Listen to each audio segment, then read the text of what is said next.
Paper setter રહ્યો ને એમાં કંઈક ટપકું મૂકી દે છે. હમણાં હું સીસીની બેચમાં ભણાવતો તો કયો શબ્દ મેં વાપર્યો હતો, કદાચ કોઈ સીસી વાળા હોય તો કોમેન્ટ કરજો ને. ટપકું જ શબ્દ વાપરો હતો કે હું વાપરો હતો? બરાબર છે, એ મૂકી દે છે. ચલો એના પછીનો ક્વેશ્ચન, સ્ટારની કઈ કિંમત માટે વિધાન આપેલું છે એ સાચું પડે? બરાબર ને? ચલો તો કઈ કિંમત માટે છે? તો અહીંયા આપણે આ રકમ લખવી હોય તો નીચે 21 છે ગુણ્યા, અહીંયા હું x લખું છું અને નીચે 189 છે બરાબર 1. સાદું રૂપ આપશું તો આ x અને x નો ગુણાકાર કેટલો થાય? x નો વર્ગ. આ 21 અને 189 ક્યાં જશે? સામે. હવે તમને ખબર છે કે વર્ગ આવ્યો એટલે આ બાજુ વર્ગમૂળ થાય. હંમેશા બરાબરની સામેની સાઈડ ઉલટું થાય. વર્ગ હોય તો સામે વર્ગમૂળ થાય, ક્વેશ્ચન માર્ક અથવા x વર્ગમૂળમાં હોય તો સામે વર્ગ થાય. બરાબર ને? તો અહીંયા તમારે આનું વર્ગમૂળ કરવાનું થશે.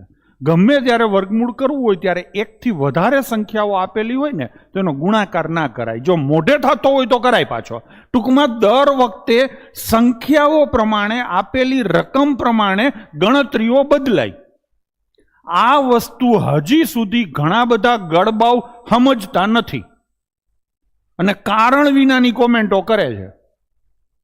તમારે ગણિત શીખવું હોય તો દરેક પ્રકારના આંકડાઓ માટે દરેક પ્રકારની વસ્તુ હોય. વસ્તુ 4-5 જ છે. તો અહીંયા ગુણાકાર કરવા બે તો તું બઠ્ઠો વળી જા.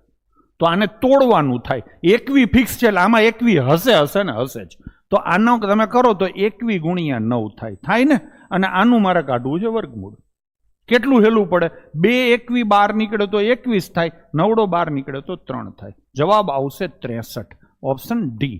તો હવે આ શીખો. લકીરના ફકીર ના બનો. આંકડાઓ પ્રમાણે કેલ્ક્યુલેશનો બદલાય. સમજાણું ને? એટલે એ રીતે હાલવાનું હોય. ચલો એના